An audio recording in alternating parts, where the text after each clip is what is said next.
I don't think it really matters what industry you're in. If we're talking about top line, that is the revenue that you're bringing in to put in the cash register, I think it's important to understand that that's not a prime number, and the prime number of top line is basically number of units you're selling times your average unit price. So if you're in the service industry, let's say you're an attorney, it's your billable hours times your billable hours rate. So the only way you can get more revenue is either more billable hours or raise your rate. If you're selling cars, it's the same thing. If you're selling cups of coffee, it's the same thing again. How many customers are coming through the door and what is the average price that they're paying?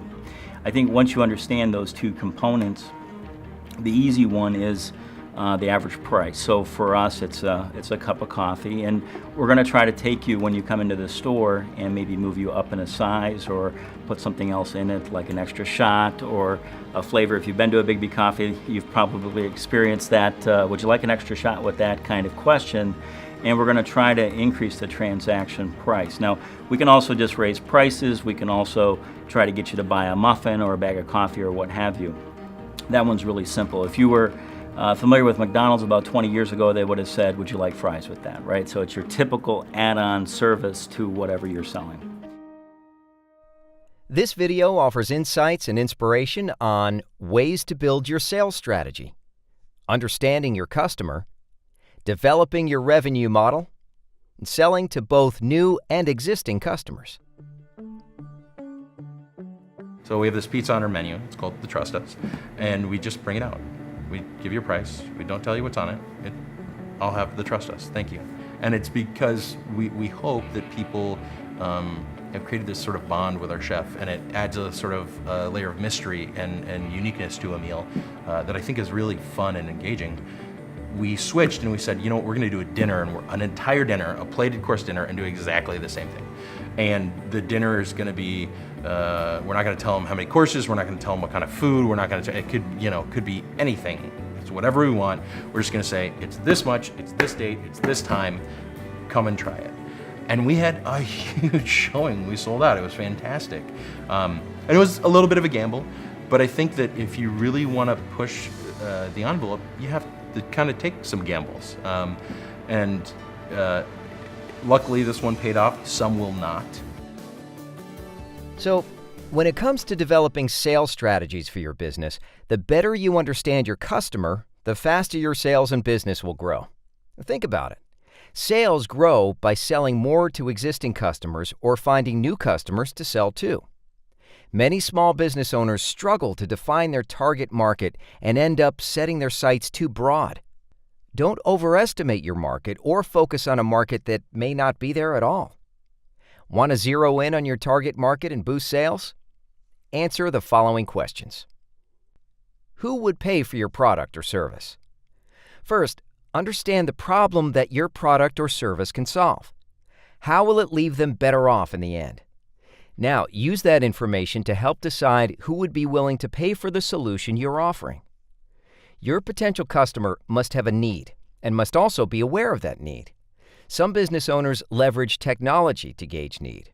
For example, they may use an online keyword tool to see how many people are searching for words related to their business idea. Pull data from many sources and look at them collectively to get a clearer picture of your potential buyer and target market.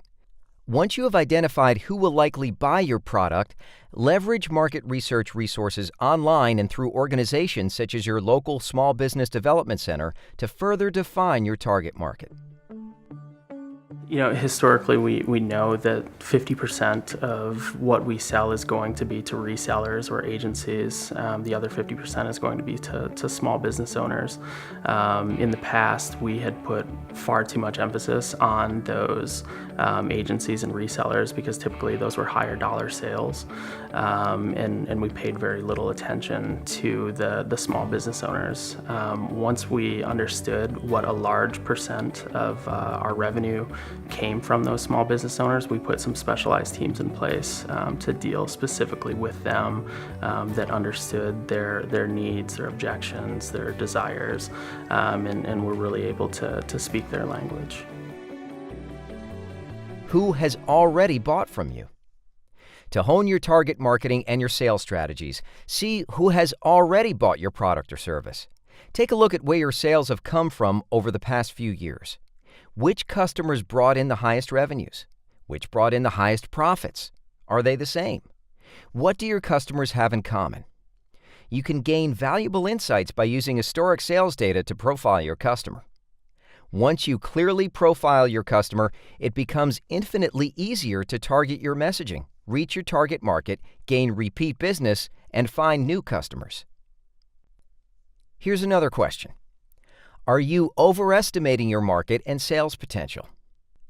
Let me ask you, are you passionate about your product or service? Most business owners are, so it becomes easy to assume that most people will need your service or product. If you want a more realistic picture of your audience and tips for selling to them, reach out to groups of potential customers. Conduct surveys, do in-depth interviews in stores, or organize small focus groups. Leverage social media to see what reaction you might be getting to product concepts. Do your current fans like one material or style versus another? Use these experiences to shape your sales messaging. What's the revenue model for your business? Figuring out how you'll reap revenue can help you define your sales strategy and connect with your target market. Are you simply selling online? Are you strictly selling retail, or will you be selling through multiple distribution channels? Without a specific plan for getting revenue, it's easy to overestimate the size of the customer base and muddy your sales strategy. So for us to sell coffee in grocery stores, by the pound, not by the cup, was not our idea. Somebody came to us and we were like, whatever. It was like really an insignificant decision. It's like, if you want to go do that, we'll agree to it. It was set up as a licensing deal, so we don't really do any of the work on, going to get the next account and so on. Somebody else does that. But yeah, that's turned into its own little multi-million-dollar business. I think we're in over 350 grocery stores today. More and more added all the time, particularly as we grow the retail footprint. The grocery footprint seems to follow that. But I'd like to say that there was some magic in that, but sometimes you're just lucky. How will you actually sell your product or service? Your distribution strategy can help determine how best to connect to your target market and make the sale. Will you have a store, a website, or both? Will you be selling only in your local community or globally? When we go to a new marketplace, it's really difficult to convince somebody to unchoose where they're going already, because we're going to just assume for a moment they're going to another coffee shop and instead choose Big B Coffee. But what we really rely on is not necessarily product differentiation, although we think our product is awesomely better and so on, but it's really a cultural differentiation. So we try to find people that identify with our cultural values of being happy, having fun, making friends, loving people, and drinking great coffee. If that's you, we try to speak to you as directly as possible. Now, today, funds, are a little bit better than they were in the beginning, so we use a variety of methods to do that. Our ultimate objective as we enter into a marketplace is to narrow the scope of the audience that we're talking to, but try to talk to them with a frequency that brings some recall or some memory to the table. So, I think it takes about maybe 10 impressions on somebody to get them to begin to remember to consider us. We still use a lot of these sort of free beverage here. If I could just give you a free beverage outside my store to come in, type techniques to bring people in for the first time and sort of overwhelm them. We like to do something we call close the deal. I don't think that's a very unique term, but we have a particular form of engagement at Big B Coffee that happens at the Steam one. So when you get to the end of the counter, we're going to actually ask you, how's your day going today and what's going on? And before you know it, we're going to know whether your kids go to soccer or ballet or whatever they do. We're going to know a lot about where you work and who you are. It's going to be a very personal experience. And so we like to retain on the basis of becoming friends. So, how do you find new customers? Sales start with defining your target customers and understanding how your product fills an expressed need. You'll need to do some market research and study your target audience's demographic, geographic, and purchasing patterns. If you're selling from a storefront, you need to know if customers are local or visitors, how they found you, and how you might gain repeat business. If you're selling from a website, you need to learn about your prospective customers' online behavior. Did they find you via your website or via social media? How are they searching for the types of items you carry? Understanding how to locate your customers early on can help you establish a game plan once you start building a marketing strategy. Is there room to build on previous customers and sales? Build on your customer relations and the knowledge you have of their buying patterns and preferences to increase sales. Track what's selling and what's not, who's buying and who isn't. Always look at how you can sell more of your high-margin products and how you can keep current customers coming back and possibly buying more. And push people slowly, right? You don't shove somebody into the pool. You walk them down the stairs, right? You can shove somebody into the pool, and they're not coming back to your pool. You walk them down the stairs and you show, oh, this is great, and there's a water feature over here, and there's this thing. You can keep them coming back. How much time should you spend on sales? Well, if you're an established business, you should spend at least 30% of your day on the sales process or connecting with customers. More than double that if you're a startup.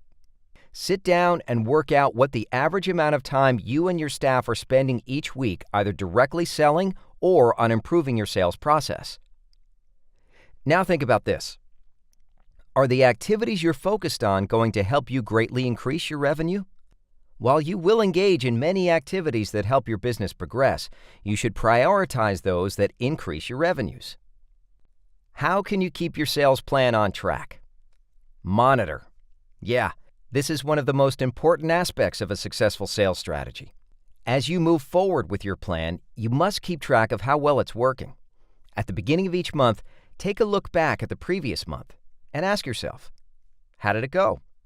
Who's buying what? Are sales coming from the channels and customers you expected them to come from? What worked? What didn't work? Did you hit your numbers? Sales should be the center of your business every day. I think you want to try to do everything you possibly can, but it's all about building that portfolio and getting projects and showing people you can do, because you never know who they might recommend you to. We realize the success of your business directly impacts the success of your community and its people. So we push a little harder and care a bit more, because it's not profit for us, it's prosperity for all.